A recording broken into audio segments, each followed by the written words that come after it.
Kabajamtoota dhaggeeffattoota sagantaa raadiyoo keenyaa hunda keessanuu maqaa gooftaa fi fayyisaa keenya Yesuus Kiristoosiin yooyyaa jedhee nagaa isin gaafadhaa akkam jirtan.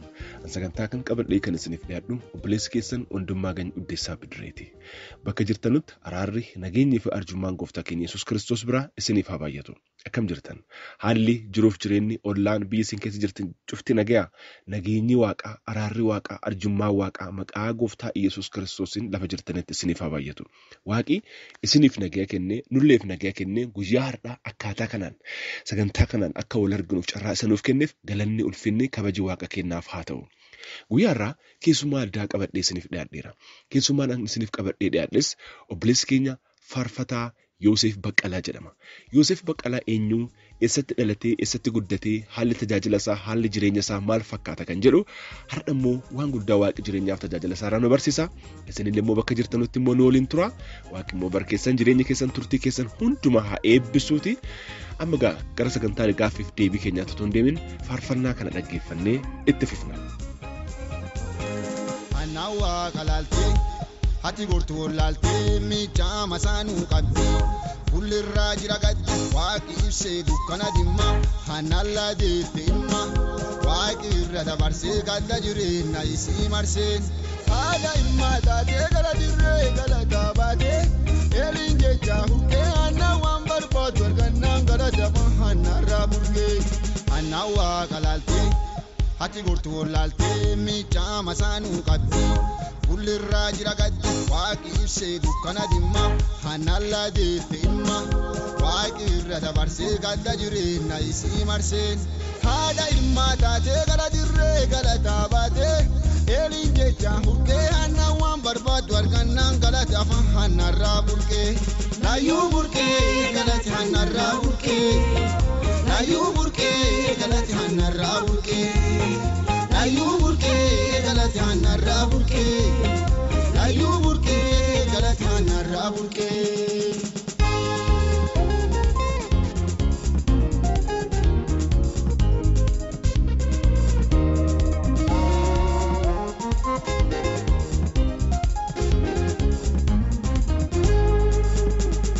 Waan galataa qabattee duttee mucaa ba'attee waan galataa sidhaattee.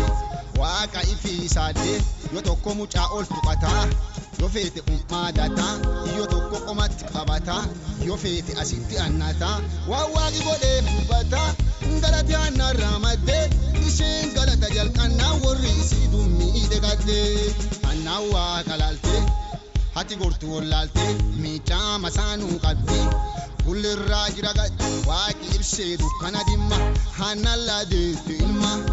Waaqi irra dabarsee gadda jireenya isii marsee haadha ilmaa taatee gara dirree galataa baatee eeliin jecha burqee hanna waan barbaadu argannaan galata hannarraa burqee walaayyuu burqee galate hannarraa burqee laayyuu burqee galate hannarraa burqee walaayyuu burqee galate hannarraa burqee laayyuu burqee galate hannarraa burqee.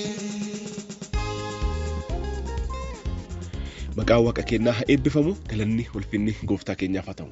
Egaa kallattumaan gara sagantaa gaaffiif deebii keenyaatti deemnaa.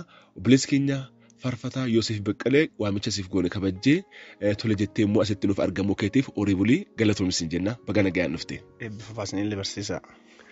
Ulfaadhu gooftaaf galannaa ta'u. Egaa mee gara gaaffiif deebii keenyaatti kallattiin yoo deemnu jalqaba irratti faarfataan Yoosef Baqqalee eenyu? Dhaggeeffattoonni keenya biyya keessaa biyya alaarraa bakka garaagaraatti ta'anii dhaggeeffataa jiranii mee Yoosef eenyu eessatti dhalatee eessatti guddatee haalli maatii isaa maal fakkaata kan jedhu achirraa jalqabnu. Ani kadhalladheetti guddadhee godina Gujii Bahaa aanaa Oddoo Shaakkisoo lafa Ebichi jedhamtu keessa dhaladhee achi keessatti dhaladhee guddadhe. Aanaa Oddoo Shaakkisoo ganda Ebicha keessatti jechuudha. Waaw namatti tola. Haalli maatii immoo. Maatiin an keessa dhaladhee maatii guddoollee isaanii waaqallee hin beekanu isaanuma na dhalfatee akka isaan na dhalfatanii aniin marroo isaanii gara mana waaqayyoon dhunnee fi haali nu keessa turre haala ulfaataa san keessatti waaqayyo na dhaggee gara isa jennaa dhufullee maatiin keenya marroo waaqan beekneef namni tokko achi keessa jaarsa Waldi'aa Gammadaa Cirreedhama. Namni sun inni qabee akka gara mana waaqaa dhufu na godhe. Mana waaqaa keessaa aduu jiru gara faarfannaa dhufe. Faarfannaa faarsuu jalqabee bara 1989tti faaruu jalqabee waggaa 24 jechuudha. Okay, mee gara san immoo bal'inaan itti dhufnaa. Faarfataan Yoosefii godina Gujii Bahaa aanaa Oddoo Shaakkisoo ganda Ebichaatti dhalate. Haala gaa'elaa hoo Yoosefii fuudheera moo maarra jira haalli gaa'elaa Yoosefii? Ani fuudhee ijoollee 3 qaba. Ijoollee 3 qaba. Namatti tola. Maqaan haadha manaa keetii maqaan ijoollee keetii eenyu fa'a? Maqaan haadha manaa kiyyaa Daannaa Shifarraa jedhamti. Okay. Intalti tiyyaa qaraa Dureettii jedhamti. Okay.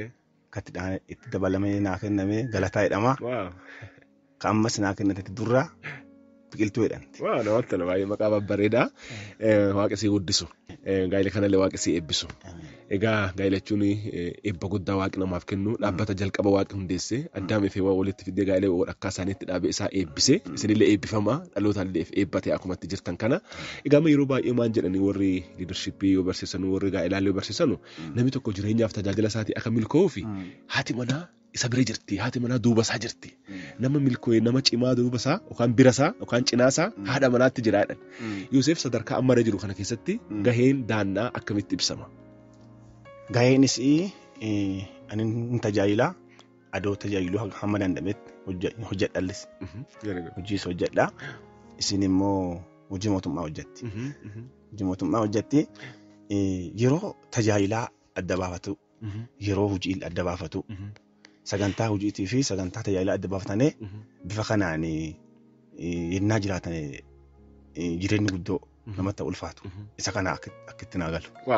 Fakkeenyaaf amma tajaajila keetii keessatti akka tajaajila keetiin guddattuuf hojii keetii akkatti guddattuuf mana kana keessa ijoollee kana guddisiisaa wal qabatee qe'ee keessaa tajaajila keetiif kadhateessaa wal qabatee karaa isii akkaataa kamiin si deeggarti? Isiin kadhannaa si na deeggarti, gorsaa si na deeggarti, na gorsiti. Yeroo tajaajilaan deemus oola kiyyaarralletti gahee guddoo nama taphatu isi. Gahee guddoo nama taphatu isi. Kallattuma kamiin karaa isin ittiin sirreessin hin jiru. Sirreessiti. Isa kanaaf maatii ijoollee qabatti. Mana seendoo ambawul si qabata. Hojii mana keessaa si qabata. Asuma keessaa gara waajjiraa deemti. Gahee isin taphattu baay'ee akka malee. Baay'ee namatti tola. Egaa namootaaf immoo fakkeenya guddaa barumsa guddaa kuni walitti teena daannaa amma waaqisi eebbisu ayyaana kana caalu waaqisi kennu jenna carraa kanaani.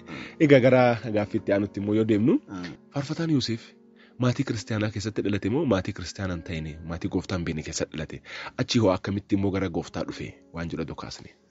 Maatii waaqaan beenne keessa dhaladhe maatii kiristaanaa keessatti hin dhalanne ani gara gooftaa dhufe bakka adumaa horii loon tisse keessaru onni gosa faarfannaa kun natti dhutte. Adoo amantiin duuba moo adoo amanii? Adoo amanii. Natti dhufee na dhukkuba. Na dhukkuba akka dhukkubaa lubbuu kana ammoo hin jiru akkuma jirutti dhukkubi kaanseridhaan kun na qabee lubbuu tana na ureera. Kun ijoollummaa irratti jalqabe? Ijoollummaa irratti jalqabe. Waggaa meeqa?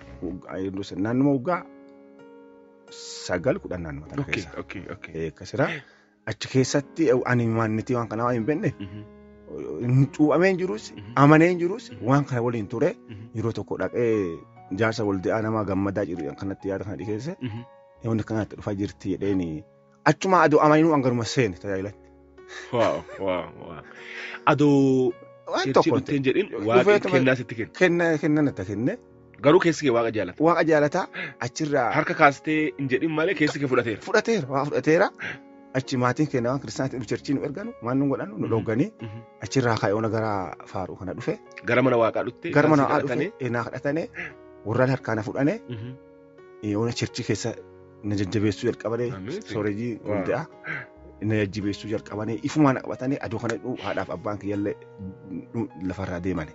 Waaqayyo ta'ee deemanii achi namni na guddisullee amma guddoo hin jirullee haala ulfaataa waan ta'eef jaalalli Waldi'aa soorejiin Waldi'aa na qabattee manuma keessa na gudditte.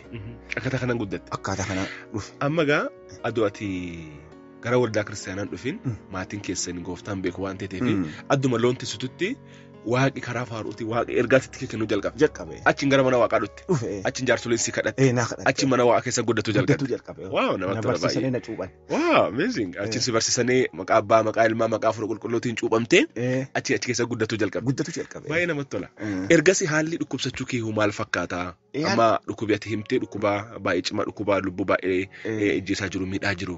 Akkamitti immoo waaqi si gargaaree akkamitti immoo sadarkaa kana geette haalli yeroo sanii immoo maal fakkaata? Haalli yeroo sanii haala ulfaata. Waggoota 8 dhibame kana keessa haalli yeroo sanii meeshaalee itti fayyadamu beektaa hangatanii manatti namatti seenu. Lumni kun hundinuu akka malee waan madaa'ee cicciteeruuf namatti seenuu hin danda'u. Namni akka dhufuu hin danda'u namatti dhufuu hin danda'u. Kanuma hidhee deema waggaa 8 kana dabarse. Waggaa 8. Waggaa 8 haala kanaan dabarse. Hin eeganu yoom du'aadhaan ituma eegan. Na duuduu isaanuu maatiin kiyyaa aduun du'aaf na eegu fedha waaqayyoo ta'e isaanuu lafarraa yaa'ane ani immoo bakka gonkumaa waan hin danda'an isaanin maatiin keenya maatii harka qallee yuumaan qabanu isaanis sanuu aduu isaan jiraatan wayyaa isaanuu fedha waaqaa ta'e lafarraa deemane ani hafee bakka waaqayyuma dhufee na fayyise. Waan amma naannootti dhalatan keessatti waa'een kiyya akka malee namni dubbata. Kun dubbatanuufi waan hin danda'annetti danda'an. Haleluuyaa. Maqaa waaqa kennaa Elshaaddaa. Dhugaa waan namni hin dandeenye danda'a. Hin danda'a. Akka kanaani mana yaalaatitti dhaqee duruu dadhabareetti dhiisanii yeroo tokko kanseriidha. Tokko immoo tiib gilaandiidha. Jedhanii si'a tokko waan ta'e beektaa marfee 120 waraannadhe. Marfee 120? Kiniini gara kiniini 2,000 wayii nyaadhee dhukkuba kanarraa kaa'uu jalqabe. Kiniini 2,000? Akkas nyaadhee nafa kanaan na fullaa'e. Achirraa yoona. Garuu kana hundumaan hin danda'amne waaqi immoo. Kana hundumaan hin danda'amne waaqi danda'ee dhukkuba kanarraa kaase. Akkuma maqaa makee argitu kana dhukkuba kanarraa kaa'ee achirraa yoona tajaajilaan cimuu jalqabe. Itti deemuu jalqabe soorejii waldaa na qabdee naan deemti. Badhatu jammare tajaajila. Waaqa ulfaatudha. Dhaggeeffattoota keenya asirraa waan guddaa baratan jedhee amana. Marfee 120. Kiniini gara 2,000. Kiniini 2,000 ol. Amazing. Kana hundumaan ogeeyyooti fayyaa haga waaqa beekumsa isaanii kenna hijaalanii garuu immoo ka humna isaaniitii ol ta'u immoo jira. Ka humna isaaniitii ol ta'u immoo waaqa kennaa olii miti. Maaf jennaa waaqa kenna maqaan isaa Elshaaddaa. Waan namni hin dandeenye hin danda'a. Maqaan isaa Jehoovaa Rafaa warra Hibruu waaqa nama fayyisu waaqa fayyina namaa kennu jechuudha. Obboleessi keenya kun waggaa 8 akkasitti dhukkubsate dhukkuba cimaa natti agarsiisaara qaama isaa akkaataa dhukkubi sun qaama isaa miidhaa ture yeroo sana godaannis isaa jira garuu immoo waaqi isa gargaare hin du'aa jedhamee boolli qotamee ka qopho'e. Akkasii buluu na yaa'aa ture beektaa. Hafuura hoo'ee kana hundumaa kun afaanii kun funnaani. Kun asirra na ba'a yeroo sana. Addee sadii na ba'a. Kun afaanii na ba'a kun funnaani na ba'a kun asiin na ba'a. Jesus Christ. Dhaggeeffattoota keenya kun dhaggeeffataa jirtan gaa. Akka aadaatti namni akkuma uumamaatti hafuurri qilleensi kaba'u karaa afaaniiti karaa funnaanii qofaan. Inni immoo karaa sadaffaa qoma kana keessa laphee kana keessa addee amma urate kana sababa dhukkubaatiin karaa sanillee qilleensi na ba'a ture jedha. Garuu immoo gargaarsa waaqa dhaggaa. Akka namaatti kun yaadamu waaqi dhakkaa seenee jidduu seenee fayyise obboleessa keenya maqaa waaqaa haa ulfaatu. Waaqa obboleessa keenya gargaare isa fayyisee adda immoo kolbaa waaqa saba waaqayyoo gidduu dhaabatee akka inni faarsu akka inni dubbatu fayyisuu waaqayyoo kan ija isaatiin argee ofirratti argee akka dubbatu immoo ka godhe waaqa kanaaf galanni haa ta'u. Kanaafuu dhaggeeffattoota keenya haala garaagaraa keessa haala dhukkubsachuu garaagaraa keessa jiraatu dandeettanii waaqi kun fayyisa. Kun obboleessa keenyarraa dhageettaniittan seenaa mootiin waan dhugaa ta'e kun obboleessa kiyya interview godhee isinii dhiyeessaara kana keessa ammallee haala keessa jirtan hin beeku ka dhukkubsattan waaqa kana waama inni isin fayyisa. Maqaan Yesuus fayyisa. Maqaan waaqayyoo gimbi jaba. Inni nama fayyisa. Inni nama hiika. Hafuura hamaa namarraa cabsa. Abaarsa namarraa cabsa. Dhukkuba kamiyyuu keessaa nama fayyisa. Maqaan isaa Yesuus jedhama. Fayyisa hiikisa. Haleluuyaa. Mi'aatillee waan waaqi si godhe kana waaqi fayyisaa ta'uusaa nama gargaaru ta'uusaa akkamii kolbaa tana hin tamee si dhaga'aa jiranii haala kana keessatti amma namoonni dhukkubsatan dhukkuba garaagaraatiin ka doktoriin hin dandeen ka ispeeshaalistiin hin dandeen dhukkubsatanii qabeenya isaanii fixatanii haala garaagaraa dhiphina garaagaraa miidhama garaagaraa keessa warri jiran namoota akkasii kanaan waaqin fayyisaa waaqi humna qaba waaqi fayyisaa isa amantii godhadhaa jettee akkamii ittiin tamee carraasee kenna. Ani namoota akkanaati waan himu dhuguma waaqayyoon fayyisa. Ameen ameen. Waaqayyo fooyyessuu adoon ta'in fayyisa. Haleluuyaa ameen ameen. Ani ofirratti waan dhaggeef ifii kiyya kanarratti waan dhaggeef waan hin danda'annetti isaan danda'an. Ameen. Namooti naannootti dhaladhee hin fayya Yoseef waan jedhama abdii akkasiin qabu lafarraayyuu du'ee jedhanii ganama bari'uuf duudii gurratti qabatanii caqasanii maatii kennatti akka jireenya kiyya. Garuu isa kanatti danda'ame waaqa. Haleluuyaa. Danda'amee fayyee an fayye. Haleluuyaa. Waa'ee kun hin fayyisa. Ameen. Jireenya keessan gara isaa deebisu. Ameen. Waa'ee kun hin fayyisa isa dhugeeffatu. Waa'ee kun hin fayyisa isarra figatu. Haleluuyaa. Hin fayyisa. Ameen. Hundumaa fayyisa. Ameen. Dhibee fooniin fayyisa. Dhibee hafuuraan fayyisa. Haleluuyaa. Ameen. Wannummaan isaan hin danda'aman hin jiru. Tokkollee hin jiru. Isa kana dhaama. Haleluuyaa. Isa kana ergaa dabarsa. Haleluuyaa. Waaqa fayyisaa wanni isaan hin danda'amne hin jiru. Egaa waan jaaladhe immoo kati jetti keessa inni fayyisa malee hin fooyyessu jette. Maqaan isaa fayyisa malee fooyyessaa miti. Dhaggeeffattoota keenya egaa kunoo fayyisaa kana maqaa isaa waamaa gooftaan Yesuus illee kuwaa gara kiyya jedheera. Waa isin rakkise ba'aa keessan, cubbuu keessan, rakkina keessan, dhukkuba keessan waan kamuu baadhaa kuwaa fannoo tiyya jala gataa fayyina fudhadhaa jedheera. Kanaafuu fayyinni tola birriin hin bitamu garuu gatii guddaa itti kaffalame. Gatii guddaa akka itti kaffalame kana fayyina kana kuwaa gara Yesuus fayyina kana fudhadhaa waan isin dhukkubu bakka isin dhukkubu kamuu irra godhaa maqaa Yesuusitiin jedhaatti dubbadhaa maqaa Yesuusitiin jilbi hundumtuun jilbiffata fayyinni ta'a seexanni baqataa seexanni dhu'ama dhukkubiin rukutama wanni haaretti immoo ta'a fayyinni maqaa Yesuus Kiristoosin isiniif haa ta'u ka dhukkubsata jirtan ka miidhama garagaraa keessa jirtan maqaa Yesuus Kiristoositiin fayyinni akka obboleessa kennaa ta'e ammallee isinii ta'u isinii akka obboleessa kanaa boru nama dhugaa baatan ta'a waaqi immoo qormaata keessa jirtan kana boru dhugaa ba'umsaatti isiniif jirjiiru. Ameen. Waa'ee namatti tola baay'ee gammadee dhugaa gargaarsi waaqaa baay'ee waan guddaa ifirratti dhagginee immoo namarratti dhagginee yoo haasofnu waan guddaa ammoo ifirratti dhagginee immoo yoo akkasitti haasofnu amazing waan guddaa waaqi immoo tana godhee akkasitti immoo sirraa dhaga'ee ulfina waaqaa kana dubbatu nanaaf carraa guddaa maqaa waaqaa ulfaatu ani ijoollummaa kiyyaatti akkas beektee baay'ee na dhukkubaa ture kalee lamaanuu keessatti xaxarii gurguddaa jira naan jedhe doktoriin gurguddaa jira bakka umriin kee gabaabaa xaxarii gurguddaa jira baay'ee na dhukkubaa ergasii immoo waaqi karaa isaatiin seenaan isaa dheeraa yeroo biraa bal'inaan immoo naasaa kan duras immoo sagantaa garaagaraa irratti haasawaa ture egaa dhugubamsuma kanaan wal qabatee namoonni dhaggeeffattoonni keenya akka irraa fayyadamanuu fi doktoriin umriin kee gabaabaa naan jedhe achiin immoo waaqi karaa isaatiin wadhakkaa seenee kun karoora seexanaati karoora ansii qabu kana waaqi seexanni karaatti dhaabeesaaf kana godhe an dhuyeera casseera ati fayyiteetta been tajaajilinaan jedhe. Awwaara waaqi dubbatee jennaan karaa tajaajiltoota isaatiin ameen jedhee fudhadhee hottura eegas wanni xariin sullee baay'ee akka doktorichi jedhe kaa alleen duune haadha lubbuun jira atilee lubbuun jirta tajaajilaa jirra maqaa waaqaa ulfaatu. Namni aga ogummaa isaatti dubbata waaqi immoo ogummaa namaatii oli dandeettiin namaatiif dandeettii waaqa garagara. Beektee yeroo tokko namni akka ogummaa isaatti keetii xumurameera sin jedha namni xumurameera yoo sin jedhu immoo waaqi waa haaree jalqaba. Kanaaf dhaggeeffattoota keenya waaqa caaluu qabna gooftaa caaluu qabna. Abbaa caaluu qabna waaqa jaalalaa gooftaa jaalalaa fayyisaa katee kana qabna isa qabaatan waadhannu hin qabnu. Kanaafuu amantii keessan akkuma obboleessi keenya nama Yoosef jedhaa ture gara isaa kuwaa amantii keessa waaqarra godhadhaa waa isin rakkisu isa himadhaa inni isin gargaara inni isin fayyisa seenaa jijjiiruu beeka. Dhaggeeffattoota keenya amma walakkaa kanatti immoo faarfannaa tokko isin affeera faarfannaan kun immoo faarfannaa obboleessi keenya Yoosefii haala keessa darbee wal qabatee haala fayyina isaatiin wal qabatee faarfannaa kana dhaggeeffannee itti deebina faarfannaan kun uummata biras ga'ee jira amma immoo karaa raadiyootiin kun isinii dhiyeessina haala fayyisuu waaqayyootiin wal qabatee ulfina waaqaa akka itti dubbatedha faarfannaa kana immoo dhaggeeffannee itti deebina.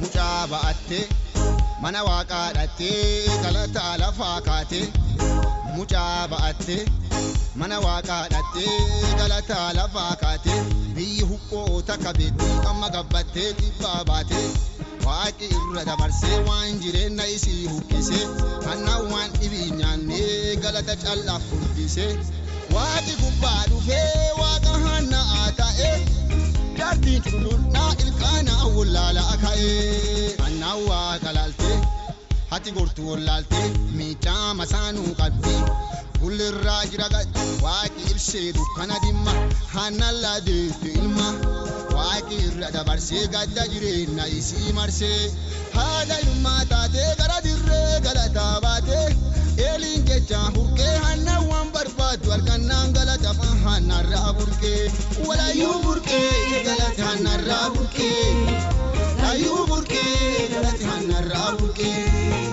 layyuu burqee galata hannarraa burqee layyuu burqee galata hannarraa burqee.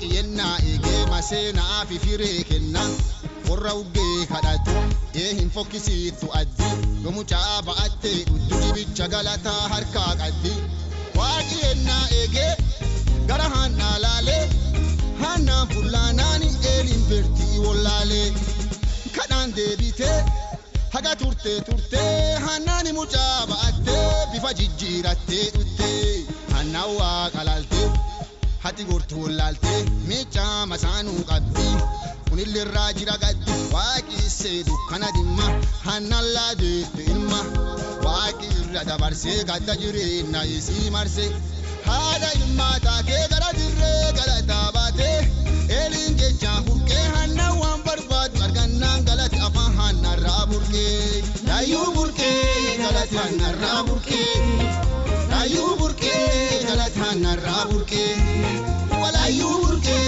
galati hannarraa burqee laayyuu burqee galati hannarraa burqee.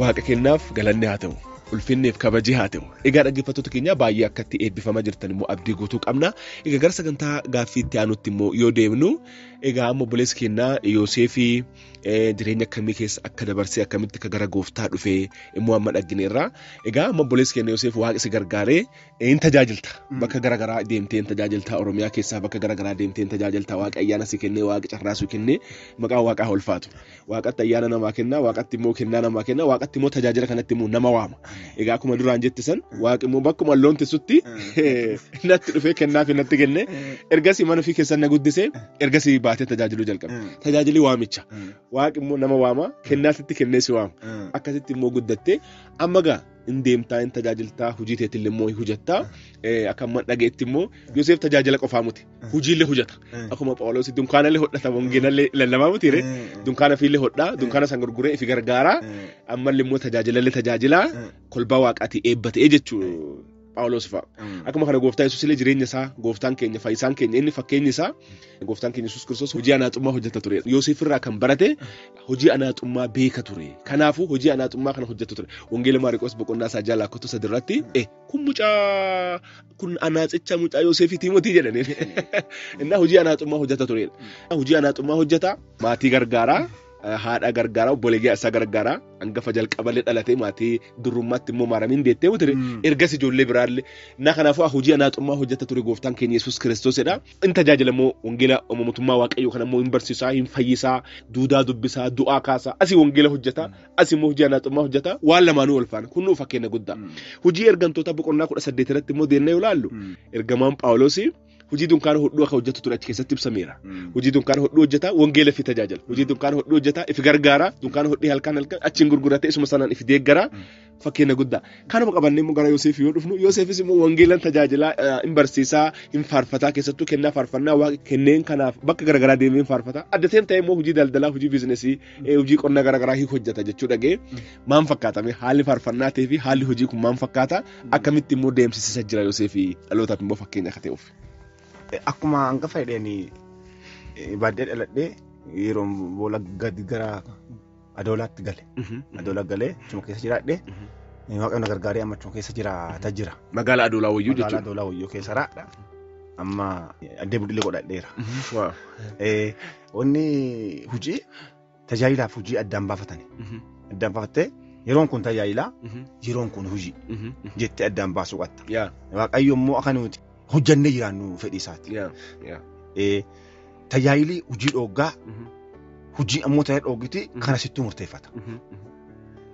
Ani amma akkasitti sagantaa tokko yeroo deemu arbii idaamee haga sanbataa deemadhee murteessa. Jimaata sanbataa haga dilbataa jechuudha. Guyyaa sadii wal faana achi deema. Achi as immoo hojii dabarsa. Kanaafuu torbaan keessaa guyyaan 3 tajaajilaa guyyaan 4 immoo hojii. Waa namatti tola.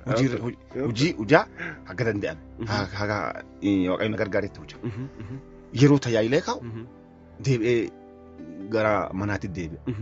In gargaara waan diramaatii gargaaree hojjee ammallee torbeetti sagantaa mitiire akkasitti fayyadama. Kanaafuu tajaajilallee hojiilee wal faana deemsistaa jechuudha. Wal faana deemsisaa. Namatti tola baay'ee. Maal fakkeenyaaf Yoosef maa hojjetaa jira hojii wal qabate? Amma fichaas hin qaba. Akka ta'e wayi.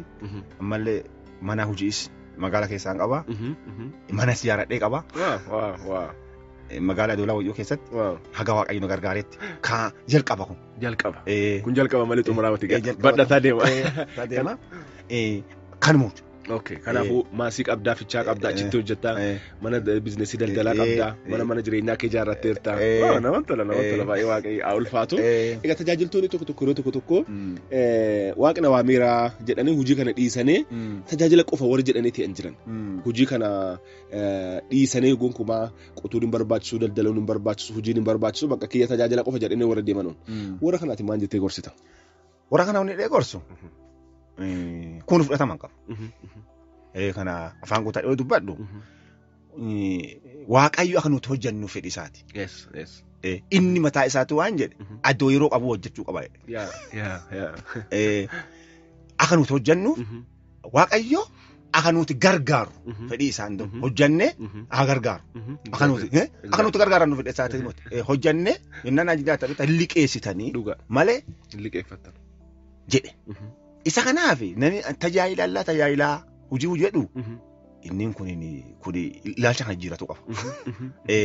Yeroo fi qooddate yookaan hojjeta yookaan tajaajilu. Lamaanuu akka sagantaa wal faana itti fayyadamee hojjetuu qaba. Waan baratarreerra waan barattee barsiisaa miti. Waan tokko godhisaaf ati waan sanqara gootee kaatee dhagarsiisa. Fakkeenya ta'uu qabda. Yoo danda'ame kallattuma hundumaanuu waan sirraa baratuu qaba. Isa kanaaf warra namoota akkanaa kana hundaan gorsu tajaajilaa hojjedhaa jedha. Tajaajilaa hojjedhaa. Dhageettaleettan. Kanaafuu tajaajilaa hojjedhaa. Gooftaa keenya Yesuus Kiristoos irraa kan baran isa kana ergamaa Phaawulos irraa kan baran isa kana tajaajilaa hojjechuu hin danda'amaa jechuudha. San ta'uudhaan immoo financial crisis economiin keenya dinagdeen midhama namatti immoo ba'aa ta'uu dhufa maatiin keenya illee immoo rakkachuu hin qabanu. Kanaafuu hojjechaa tajaajiluun wangeela tajaajiluun ni danda'amaa jechuudha. Kana kun fakkeenya kana baranneerra. Kanaafuu hojii qofa immoo jedhanii warri tajaajila dhiisan immoo jiran tokko. Hojii jedhanii warri tajaajila immoo cinaan qaban ayyaana waaqa isaanii kennee kalafa godhan jiran. Hojii qofa daldala qofa biizinesii qofa dhane. Gitee warri kun immoo waaqa ayyaanatti kenneera. Beektee lamaanuu sila wal faana deemsisuu aduu qabanu ayyaanni sun sila kadhaloota eebba ta'uu qabu faarfannaa addaa keessa jira lallaba addaa keessa jira kennaa adda addaatti keessa jira isaan garuu dhiisanii hojii qofa deebi'an warra kana homaan jettaan. Kullee ilaalcha kanaaf yaada kana jijjiiruu qaba. Hojii jedhu kulleen ta'u. Akkuma hangafa jenne kenna waa'ee keessa isaa kee sabaaf dhaqqasiisee dhaqqasiisaa hojiif hojjetuu murteessa. Isa kana Waaqayyo wanis keessa akka itti hojjettu kennuu san kennaan sulle wanis keessatti kenneefi itti hojjedhu dheeraa si gaafata beektaa. Abbaan itti kennu sun dhufee gaafata abbaa hojii. Dhufee si gaafata. Isa kanaaf nama kanallee dhaansaan dhaamu tajaajilaa hojjetuun qofaa kan. Hojjetaa tajaajiluun qofaa. Isa kana dhaama sallee. Hojjetaa tajaajilu. Dhageettaneettan. Gitaara keessan lafa keettan fuudha. Maasinqoo lafa keettan fuudha. Ayyaana keessan kaawwatan kaasa kiraara fuuta. Kanaafuu gaa kunoo hojjetaa tajaajilu tajaajilaa hojjechuu baay'ee waaqayyaa ulfatu biliskeef faarfataa Yoosef waaqisa eebbisu waan guddaa irraa baratu jira. Kanaafuu hojjechaa tajaajilu tajaajilaa hojjechuu wanti kun immoo baay'ee barbaachisaa. Waaqi immoo san tajaajilallee eebbisaa karaa hojiillee eebbisaa karaa baay'een immoo dhalootaaf immoo eebbateera jechuudha. Maqaan waaqaa ulfaatu. Egaa kanuma qabannee gara sagantaa keenya xumurachuutti immoo finnaa waaqi immoo karaa baay'een nutti dubbate. Faarfannaa tokko faarfadhaa. Faarfannaa kun amma isin duman dhageessita si tajaajilisaaf sababa dhiyeeffadhu. Waan jedhuuf qaba. Wannan jedhuufi si tajaajilaaf sababa dhiyeeffadhu. Yeroo hundumaa nama dawalee adduma dhaggiteetti koo si tajaajila sababa dhiyeeffadhu jettee jirtu koo faarsedhani. Egaa dhaggeeffattoota keenya amma gaaffii takka immoo bileeskii faarfataa Yoosef gaafadha. Faarfannaa inni faarfate keessaa inni tokko si tajaajiluuf sababa dhiyeeffadhu jedha. Si tajaajiluuf sababa dhiyeeffadhu egaa amma namni baay'een bara kana sababa barbaada. Innaa faarfannaan kun akkamitti kenname akkamitti immoo faarfannaa kanaan tajaajilaa jirta maal fakkaata akkamitti faarfannaa kana fudhatte maal fakkaata dudduuba isaa waan jiru. Faarfannaa kana yeroo bacaa faarsa. Yeroo bacaas akka malee jaalladha. Wanti sababa namatti ta'a waa hedduu jira. Wanti sababa namatti ta'a waa hedduu jira. Isaan gafa dubban hundumarra. Isaan gafa dubban bacaasaa dubbataa dhumne miti. Isa kanarra addee ol aanaa akka kenninuufi Waaqayyo. Dhuga. Gadi bu'i jiraa, ol ka'e keessa jiraa, dansaan jirti, hantuun jirti. Kana hundumaa keessa Waaqa tajaajilu. Addee adoon amma yeroo tokko gara baadiyyaa deemna. Konfereensii bu'aa keessa deemnaa, lafa hantuu keessa deemnaa, asumatti addee dansaa hidhannaa. Kun hundinuu jira. Isa kanaaf yeroo faarfannaa kun natti dhufu tokkoffaa yaamama kalee waamma. Haali kalee keessa hin tare. Haala sababa isaa tajaajilu na dhugumati. Haali sun addeen keessaan kalee ka'e isa tajaajiluu fi sababa akkan dhiyeeffa'ee na godhe. Haalli kalee keessa turte. Akkan godhee dhiyeessa. Addee gadi bu'aa sadeen kaa'eessa. Isa kaani waa hedduu fakkaana akkuma gaafa dubban. Amma namooti tajaajilaaf hundi isaan dhiyeessan waa hedduu. Isa kana yaadee hin tajaajila. Kanaaf sababa dhiyeeffadhu. Amma tajaajiltoonni tokko yeroo tokko gaama namoonni natti himani jaarsolii waldaa tajaajiltoonni mana sagadaa leenjii garagaraa bakka garagaraatti kenna waan ta'eef waliin haasofnu nu natti himani tajaajiltooti yoo waamnu tajaajiltoonni tokko nu gaafatu jedhan aspaaltiin jiraa karaa keessan irraa jedhan bishaan shaaworii qabdu bishaan ho'aa jedhu siree akkamii qabdu jedha kiiboordiin jiraa saawundi siistemiin jiraa jedha moontaarboon akkasii jiraa jedhanii birrii akka kanaa qabdu birrii kana jedhanii sababa garagaraa dhiyeessanina gooftaan Yesuus tajaajila sababa dhiyeessuun turre. Hiyyeessa bira deena mana dureessaa seenaa mana cubbichaa seenaa mana ebeluu seenaa mana farisaawii seenaa mana inni seenni jiru bakki inni deemni jiru magaalaallee deemaa mandaraallee deemaa baadiyyaallee deemaa sanuu akka bara kanaa konkolaataa makiinni xiyyaarri hin jiru miilaan kana hundumaa magaalaa Yerusaalem biyya Israa'el kana keessa naanneetu. Egaa tajaajiltoota meebii komfortii barbaadan akkasiiti maal jettee gorsita karaa kana meebii warra dhaggeeffataa jiranu kun hin jiraa sun hin jiraa jedhanii warra dursanii gaafatanuufi maal jettee isaanii gorsita waa akkasii kana akka dhiisanuuf sababa garagaraa akkasii kana akka dhiisanuuf maal jettee gorsa kennitaaf micarraasii kenna. Isaan kanaa gorsu kun hin ta'u. Hin ta'u. Yoo adeemsi kenna gara mootummaa waaqayyoo ta'e mootummaa waaqayyoo ta'e kun hin ta'u. Nuti haala hin filannu waa tajaajilu. Haali tolullee toluu dhabullee wangeela lallabee deemte hojjeta wangeela Phaawulos illee Ximootoos gorsa. Nusa kana qabannee deemu. Haala tolu qofa eeguun qabdu. Lafa kana gubbaa akka jiraannu jiraanna achiin duuba gara waaqayyoon deemu. Dhugaa. Haala fa'aa kanatti lakkinnee ilaalcha keenya gara mootummaa waaqaa deebinye. Exactly. Yoo mijate dansaa. Yoo mijatuu dhabaate yoo sali dansaa. Yoo gabbuu iraateen dansaa. Ol ka'inna iraateen dansaa. Kana hundumaa dandeenye waaqa tajaajilu malee kana saba goone saba waaqayyoo dhadhee tajaajilu dhabuun kun dogo. Tajaajilu qabna. Isa kana yaadeeti yeroo tokko waan tokko isa dhugaasii bahu addee himu qeessi geeloo nama dhalmu jira waldaa keenya makaanisuu shakkisoo. Konfereensii ta'e wajjin deemnee achitti tajaajilaa ollee galgala boqonnaa fennaa galle achiin duuba sagantichi fufan mal. Achillatti waan dhiyaa deemeef faarfannaa faarfattoota hirtima ture. Kwaarii faarfadhaa innaan latti dhiyeen faarsinuu maaniidhaan jennaani dhufanii nutti himan addee nu cinnu. Qeessi geeloo olli. Namooti kana hidhee hin faarsinuu itti faarfattoota jedhani nutti baneennaa. Hin faarsinuu ka'idhaa kaan bishaan maduu'aan. Kaanee dhufee waa'ee seennee jalqabu si tajaajiluuf sababa dhiyeeffadhu si tajaajilaa bixaalee addee feete nageeffadhu inni itti deemu. Wow, amazing. Yoddeen akkuma jiruun namoota lafa duudii dhufan. Wow. Achi wanti baraanne maal seeta sababa himuu hin ta'u. Yoo ta'e tajaajilu. Dhabudha tajaajilu. Gaheen keenya. Gatiin keenya harka waaqayyoo keessa jira. Haaleluyyaa. Maqaan waaqaa haa ulfaatu.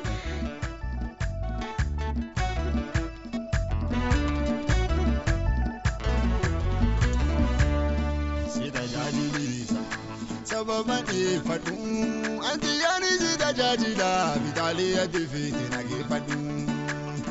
Si tajaajili wanni tajaajila nuumeti yaabiin irra ta'e Yesuusii kiyya angee. Si tajaajilisa sababa dhiyeeffadhu anti yaani si tajaajila bitaalee adii feete nageeffadhu. Yoo si tajaajilini wanni tajaajila nuumeti qabiinaan deemadhu Yesuusii kiyya angee jiba keeti. Si tajaajilisa sababa dhiyeeffadhu anti yaani si tajaajila bitaalee adii feete nageeffadhu. Yoo si tajaajilini wanni tajaajilan miti hola qabiinan naanna'e Yesuus angeechi bakeeti.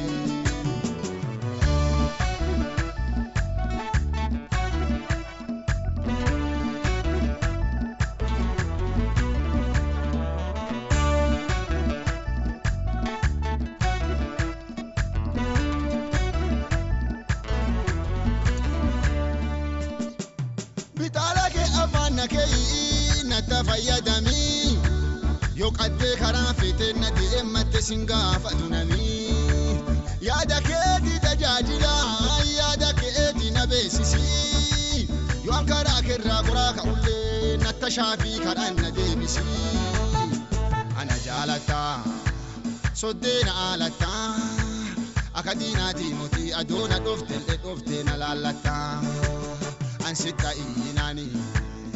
Ati naamu fattee harka diinaa keessaa addee na fudhattee si tajaajilisa sababaan dhiyeeffadhu anti yaani si tajaajila midhaalee ajjeefee dhageeffadhu yosin tajaajili wanni tajaajilan meeti iyyabiinan deemadhu bisiyyoo angeechi bakeeti.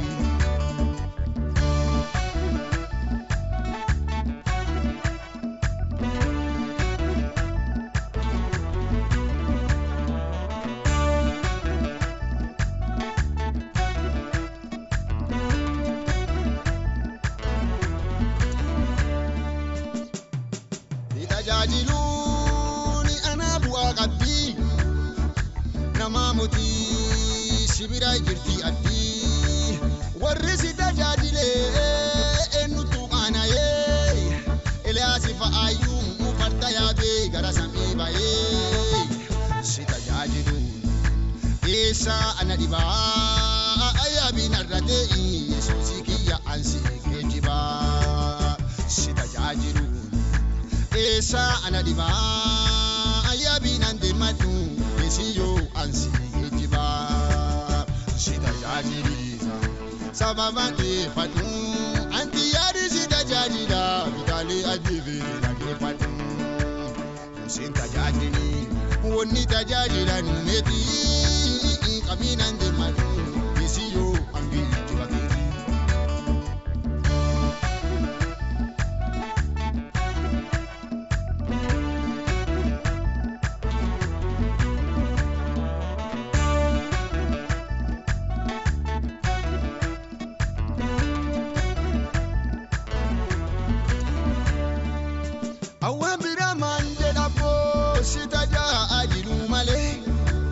Akasi tajaajilu fi situna yaame kale sikobatuna hambureera ana guyyaa du'a atina ergasi dhaqabbo wale sibu'a si tajaajilisa sababaan dhiyeeffadhu anti yaani si tajaajila midhaalee ajjeefee dhageeffadhu yosin tajaajili wanni tajaajilan miti qabiinan deemadhu bisiyyoo angeechi bakeeti si tajaajilisa sababaan dhiyeeffadhu anti yaani si tajaajila midhaalee ajjeefee dhageeffadhu yosin tajaajili wanni tajaajilan miti qabiinan deemadhu bisiyyoo. Galanni gooftaa keenyaaf haa ta'u.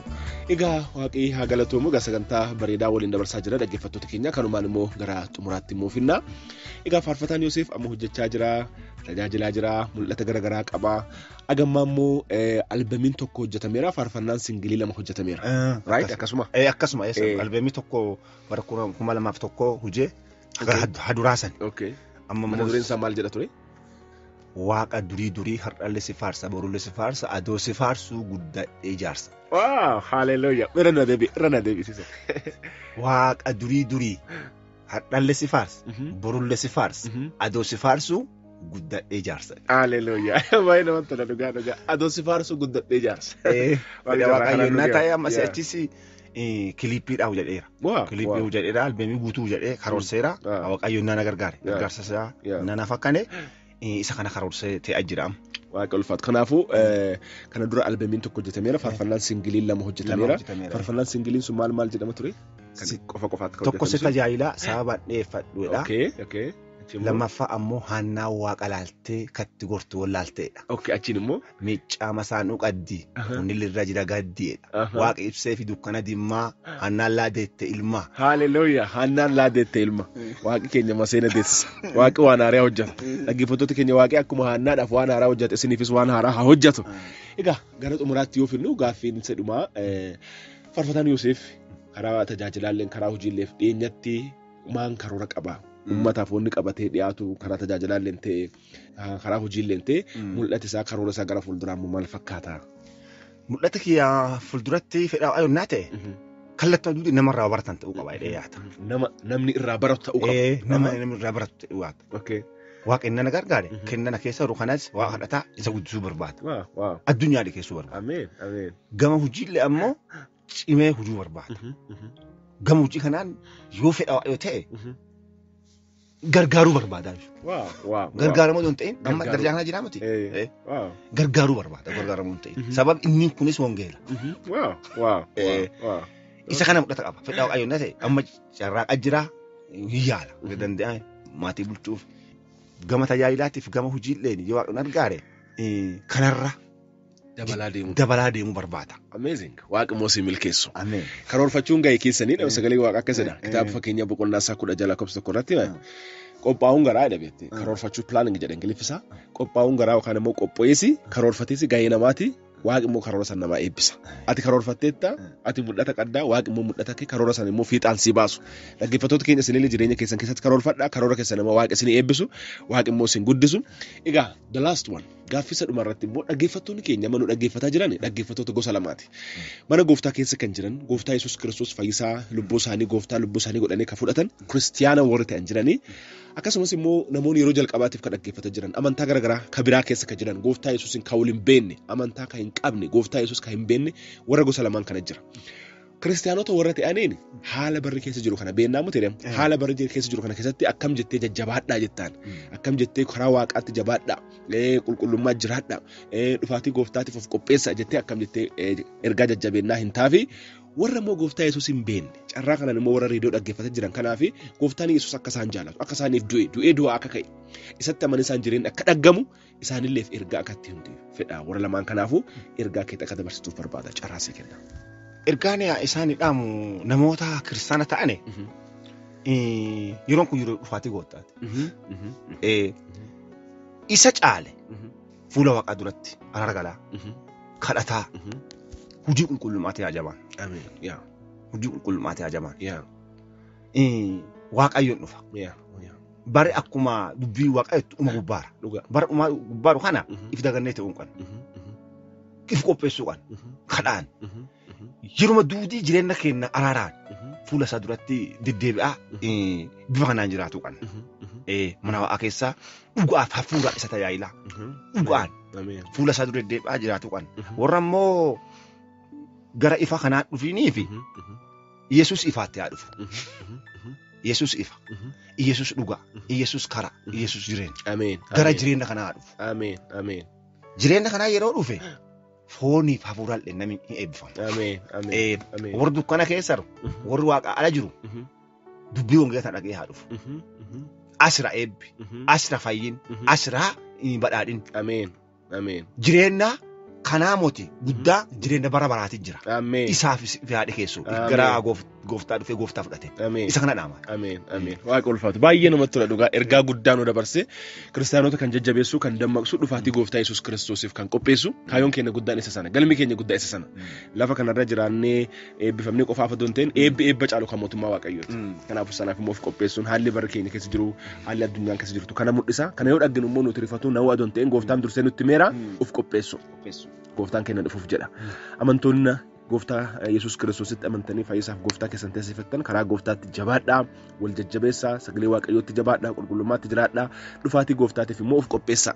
Mallattoon mul'ataa jiru kun hundumtuu dhufaatii gooftaa Yesuus Kiristoos kan mul'isu waan ta'eef dammaquun barbaachisa. Qonqoo waaqaa kanuma nuun jetti dammaqa sagalee waaqayyoos dammaqaa nuun jedha dammaquun barbaachisa. Goori gooftaa Yesuus Kiristoos hin beekne carraa kanaan immoo raadiyoo banattanii kan dhaggeeffachuu jirtan waaqi sababa malee miti amma akkas reediyoo dhaggeeffattan ka godhe waaqi sababa malee miti ergaa kan akka dhaggeeffattan ka godhe isin jaalataa isin fayyisuu barbaada. Waan isin jaalatuuf kennaa caalu ilma isaa gooftaa Yesuus Kiristoos isinii kenneera. Gooftaan Yesuus immoo lubbuu isaa isiniif kenneera. Lubbuu isaatiin immoo jireenyi nuuf argameera. Du'a isaatiin jireenyi nuuf argameera. Kanaafuu jireenyi kun gatii guddaatu itti kafalame garuu tola fudhatama. Gatiin ittiin kaffalamu. Gatiin guddaan duraan kaffalameera waan ta'eef. Kanaafuu kana amantiin fudhatisa gooftaa Yesuus fayyisaa kiyya naa ta'e. Gooftaa Yesuus gooftaa naaf ta'e. Qorsa naaf ta'e. Abbaa naaf ta'e. Maqaa kiyya galmee jireenya irratti naaf galmeessi jettanii amma addee jirtanutti immoo akkasin kadhattan immoo hin barbaanna. Akkasin kadhattan hin barbaanna.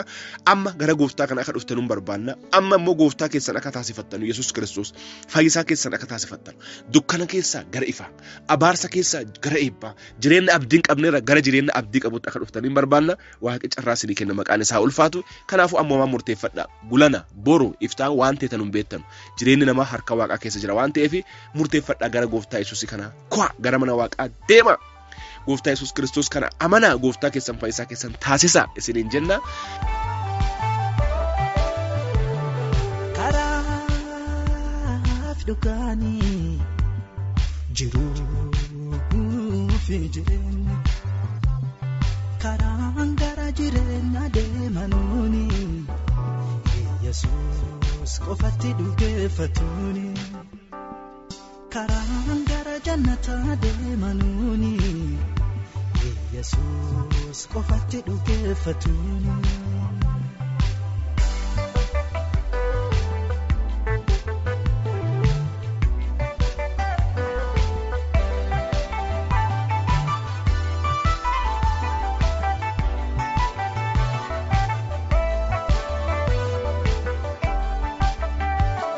Dhugaasitti maayaa nama naaf caqaasi sobaaf dhugaa. Ilaalee taadda baasi booriin gaabbitaa jireenya irratti hin qoosin si waamaa jira kootu garaa Yesuus booriin gaabbitaa jireenya irratti hin qoosin si waamaa jira kootu garaa Yesuus biyya lafaan tuutuun soobdee dansaa fakkaatti. Arda nagaa fakkaate boori diina sitaati qaroomatu malee gowwaan ta'ini yaada garii siif qaba kee taphaanii biyya lafaan tuutuun soobdee dansaa fakkaatti arda nagaa fakkaate boori diina sitaati qaroomatu malee gowwaan ta'ini yaada dansaa. Dhuma irratti immoo amma obboleessi keenya faarfataan Yoosef akka immoo isiniif Waaqa kadhatuun barbaada. Waan afurii Waaqa isa yaadachiisu irratti namoota haala garaagaraa keessa jirtanuuf, namoota dhukkubsachaa jiranuuf, namoota rakkachaa jiranuuf, dhiphina garaagaraa keessa jiranuuf Waaqa kan inni kadhatuuf immoo carraa hin kennaafi achumaan immoo gara xumuraatti hin finnaa. Garuu sana dura namoota amma haariyaa jenne, namoota gooftaa Yesuus Kiristoositti hin amanne yoo amma murteeffattane carraa tokko isinii kenna. Kadhannaa gabaabaa kan akkana waliin kadhattan immoo isin affeera. Waan an jedhu kana nafaana jedha achiin gooftaa Yesuus Kiristoositti amanaa jireenya haaraa kana immoo fudhadha. Amma waan an jedhu kana jettanii gooftaa Yesuusitti amantanii har'aatu waamamtanii har'aatu jireenyi keessan lafa kanarra dhaabate jireenya caalu deemtan Waaqa waliin jireenya bara bara haleluuyaa. Kanaafuu yoo murteeffattane dubbiin Kiristoos dubbii amantaa jijjiireessaa don ta'in dubbii jireenyaati. Dubbii jireenya fudhatiisaati. Jireenya akkamii jireenya waggaa tokkoo 10 dhibbaa 10 miti. Ha miliyoonaatii miti jireenya bara bara gooftaa Yesuus waliin. Kanaafuu yoo murteeffattan kadhannaa kana ana wali akkas jedha. Waaqa kiyyaa ana jaalattee ilma kee gooftaa Yesuus akkanaaf ergite hin dhugeeffadhaa hin amana. Kanallee si galateeffadha. Gooftaa Yesuus naaf jettee fannifamtee dhiiga jiksitee duutee du'a kaateerta. Kana hundumaa anaaf jettee akkas goote. Kanammoo an guyyaa har'aa akka tanaaf goote amanee fudhadheera. Har'arraa jalqabi ammarraa jalqabi gooftaa kiyya naaf ta'e fayyisaa kiyya naaf ta'e lubbuu kiyya jireenya kiyya dabarsee harka keetti kennadheera. Harka kiyya na qabi maqaa kiyya galmee jireenyaa irratti naaf barreessi. Abaarsa kamuu jireenya kiyyarraa cabsi. Jireenya qulqullummaa, jireenya kiristaanummaa akka jiraadhuufi hafuura kee qulqulluun ana guuti. Haga dhumaatti harka kiyya na qabi na qajeelchi. Haaleluyyaa. Ameen. Kadhannaa kan akkas jettanii amma waliin warri kadhattan namoonni haarinni baga gammaddan. Ammasin jireenya dukkanaa keessaa gara ifaa. Jireenya abdiin qabne keessaa gara jireenya abdii qabuutti. Jireenya abaarsaa keessaa gara jireenya eebbaatti dhuftaniittanii baga gammaddan. Sababa fayyuu keessanii nuti guddoo gammanneerraa gammadi kana caalu immoo oli mootummaa waaqaatti ta'ee jira. Kanaafuu isin wanni isinirraa eegamu waldaa kiristaanaa warra maqaa abbaa ilmaa afuura qulqulluutti dhugeeffatu ollaa keessan jiran deema. Waldaa Makaana Yesuus yoo ta'e, waldaa Qaaliyooti yoo ta'e, waldaa Guutuu Wangeelaa yoo ta'e, waldaa Yooti Biraanii yoo ta'e, waldaa Biraanee Wangeelii yoo ta'e, waldaa kamuu abbaa ilmaa afuura qulqulluutti warra dhugeeffatu wangeela qulqulluu warra barsiisu deema karaa raadiyootiin gooftaa fudhanneera jedhaati isaan isin barsiisu mana waaqayyootti immoo isin guddisu borummoo warra tajaajilu teetu waaqimmoo ulfina guddaatti immoo isin guddisa. Baga gammaddan karaa waaqaatti jabaadhaa. Kitaaba qulqulluu gabaarraa barbaaddadhaa bitadhaa. Kitaabilee afuuraa waan gaggaarii qaban bitadhaa dubbifadhaa. Sagantaa keenya raadiyoo kana yeroo hundumaa dhaggeeffadhaa. Waaqi immoo karaa kanaan baay'ee isin barsiisa, isin eebbisa. Waaqi isin haa eebbisu. Baay'ee gammanneerra. Karaa gooftaatti immoo jabaadhaa. Waaqi ayyaana isaa isiniif akkansu. Amma immoo obboleessi keenya Yoosef isiniif kadhata. Warra amma gara gooftaa dhufellee fi warra immoo kiristaana ta'anii haala garaagaraa keessa jiran kan dhukkubsatanii, kan dhiphatanii, haala dhiphinaaf garaagaraa rakkina garaagaraa keessa jiran obboleessi keenya waan hafuura qulqulluu isa yaachise irratti hin kadhata. Namoota garaagaraatiif hin kadhata. Waan isin rakkise, waan isin dhiphise amma fuula waaqaa dura dhiyeeffadhaa. Waaqi waan cabsuun cabsaa, Waaqi waan karoorsuun karoorsaa, Waaqi waan sirreessuun sirreessaa, waan diigamuu qabu immoo diigaa, Waaqi waan haaraa godhaa. Obboleessi keenya faarfataan Yoosef nuuf kadhatu isa waliin yeroo kadhannaa gaarii qabaannaa maqaa Waaqaa haa ulfaatu. Hin kadhanna. Yaa Waaqayyo, ati waan jettee ankara'aa. Ameen. Dhugaaf jireenya jette. Ameen. Natta ko'aa jette. Ameen. Nuti innaa gara keetti dhunnu immoo sitti dhunnee fayyina. Ameen. Galanni si ge'u. Ameen. Maqaan keetti eebbifamu. Ameen. Yeroo kana keessaa sagantaa kanaa kana nu kennitee, carraa kanaa kana nu kennitee, bifa kanaa kanaan fuula kee dura akka jiraannu. Ameen. Waa yeroo kana nu kenniteef galanni si ge'u. Ameen. Yeroo kana keessa immoo yaa Waaqayyo warra mana keetti ala jiran, warra dubbii tana dhaga'anii, warra dukkana keessa jiran akka isaanii ibsitu. Ameen. Warra mana keetti ala jiran dubbiintu isaanii ibsitee gara mana keetti akka dhufan. Ameen. Dubbiin dhugaa nu galtetu isaaniif akka galtu. Ameen. Keessi isaanii dubbii teeti akka fudhatu. Ameen. Yaa Waaqayyo si kadhadha. Ameen. Warra immoo si fudhatee mana keetti keessa aduu jiru jireenyi isaanii dadhabe. Humni isaanii gadi buute. Humna isaanii akka dabaltu si kadhadha. Ameen. Warra immoo dhibamanii amma dhibeen qaamanii ciisaa jiran dubbii tana akkati lafaa kaachuu si kadhadha. Ameen. Warra dadhabaneeran dubbii tana akkati jabeenya isaanii teetu si kadhadha. Ameen. Harki keetti isaanii kan diriiree haa ta'u. Ameen. Isaan gargaari. Ameen. Yaa Waaqayyo isaan gargaari. Ameen. Warra itti dhiite isaanii ibsi. Ameen. Warra yaa Waaqayyo karaa irra goone kadhaa deebisi. Ameen. Warra dhugaantu hin galiniif dhugaa tana galchiif. Ameen. Warra galteef immoo dadhabe yaa Waaqayyo jabeenya isaanii kenni. Ameen. Galanni si ge'u. Ameen. Waan gargaarteef ulfaadha. Ameen. Waan isaan kaacheef ulfaadha. Ameen. Fuuldura isaanii ifa haa ta'u. Ameen. Dukkanti isaaniis haa ibtu. Ameen. Gargaarsi keetti isaanii haa fakkaatu. Ameen. Maqaa gooftaa Yesuus Kiristoos ilti isaanii, jireenyi isaanii, yaadi isaanii duudii gara dubbii teetii haa deemu. Ameen. Kadhaa kana waan nu dhageette galatoo. Ameen. Sagantaa kana waan nu kara bareechiteef ulfaadha. Ameen. Maqaa ma'aaguma caalee maqaa Yesuusin si kadhannee kadhaa nu dhagee. Ameen. Ameen. Ameen. Haleluuyaa. Haleluuyaa. Haleluuyaa. Maqaa Waaqayyoo haa ulfaatu. Waaqa akkasitti nu gargaaree, akkasitti nu eebbisee, akkasitti yeroo bareedaa nuuf kenne galanni, ulfinni, kabaji hundi isaaf haa ta'u. Egaa waan guddaa sagantaa keenya kanarraa barattaniirtan jennee amanna. Waaqi barkeessan jireenya keessan hundumaa haa eebbisu. Obboleessa keenya faarfataa Yoosef Baqqalee Waaqi jireenya isaa, maatii isaa, tajaajila isaa hundumaa, ijoollee isaa hundumaa haa eebbisu. Dachaan jireenyi kee, tajaajilli kee haa eebbifamu. Kana caalaa dhalootaaf eebba ta'e Waaqi mul'ataaf karooraatti qabdullee Waaqi fiixaan siif haa baasu.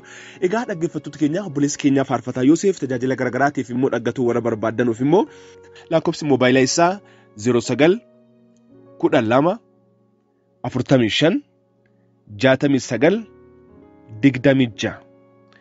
Isin deebi'aa 09 12 45 69 26. Karaa lakkoofsa kanaatiin immoo akka inni isiniif kadhatullee akkasumas immoo yaada garaagaraallee tajaajila garaagaraallee isa dubbisuu hin dandeettanii waaqa jireenyaaf tajaajila isaa guddaa godhee eebbisu. Sagantaa keenya kanarratti immoo yaada qabdan gaaffii qabdan kadhannaaf tajaajila garaagaraatiif yaada qabdan hundumaaf karaa lakkoofsa moobaayilii 09 13 71 08 68 nu dhaqqabsiisa. Irra isiniif deebi'a 09 13 71 0868 nu dhaqqabsiisa. An kan isin waliin ture obboleessi keessan Wandimmaagany Uddeessaa Bidireeti. Sagantaa keenya kana yeroo hundumaa dhaggeeffadhaa.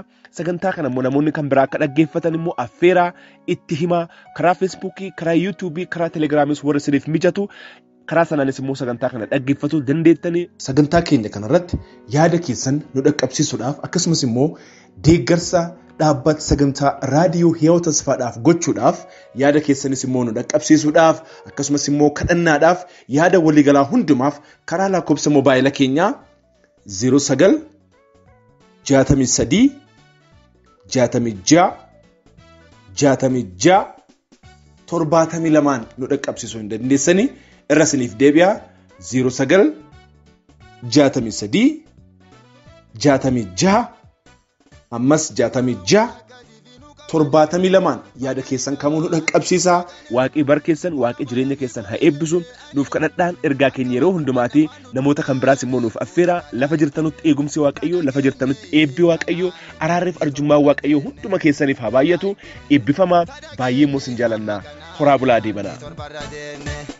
Waan waaqatiif nu qabane mana hidhaatti nu naqane kora bayanii komilete ani akka waan dubban afaan nu cuqqaalani nuti tadhageenne amma ganaa hina adii torbarra deenne tadhageenne hola tadhageenne ganaa hina adii torbarra deenne tadhageenne ijoollee tadhageenne haa ganaa hina adii torbarra deenne. Tadhageenne ijoo tadhageenne ganaa hin adii torbarra deenne.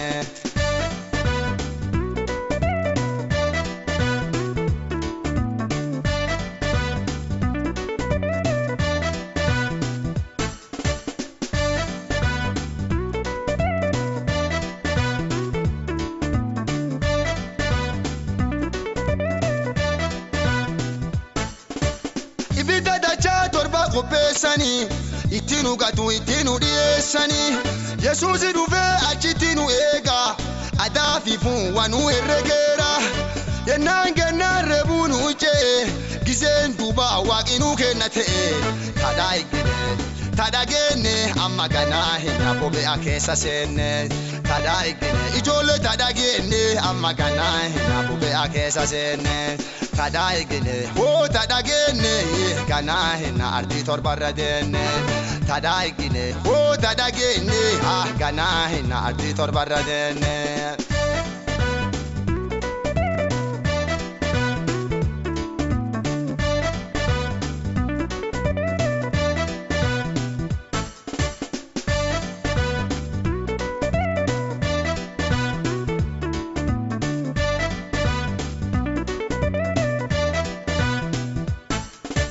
Mana hidhaatti nu naqane harkaa luka sibiila nu xaxane yennaan kenna faarulle jalqabne faaruu qofaa nu balbala bananne hurbee seene balbala sibiila nurraa xaree xaxoo harkaa miila amma tadhageenne ganaa hin mana hidhaalle seenne tadhageenne ijoollee tadhageenne ganaa hin addunyaa irra deenne.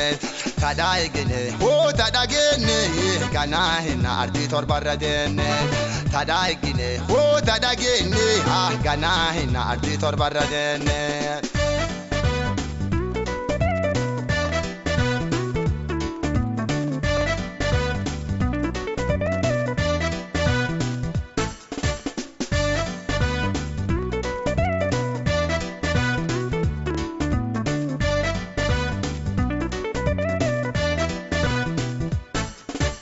Harkaa luka kiyyalle na xaxane gara boollane kana darbatane karoora biyyaatti silaan du'e kajiruutu caarra narra bu'e womaa hin irteenne golbuma san ture cufaaleen cota waliin sagadaa bulee amma tadhageenne tadagenne haganaa hina ardi torbarra deenne tadaigene ho tadagenne ganaa hina ka keessa seenne tadaigene tadagenne ganaa hina finne keessa deenne tadaigene ijoollee tadagenne haganaa hina araba keessa seenne tadaigene ijoollee tadagenne haganaa hina Somaalee keessa seenne tadaigene ho tadagenne amma ganaa hina Hawaasa keessa deenne tadaigene ijoollee tadagenne haganaa hina ardi torbarra deenne tadaigene ijoollee tadagenne haganaa hina Wallagga keessa seenne tadaigene ijoollee tadagenne haganaa hina Arsii keessa deenne tadaigene tadagenne amma ganaa hina addunyaa irra deenne tadaigene ijoollee tadagenne haganaa hina biyya lafaarra deenne tadaigene ho tadagenne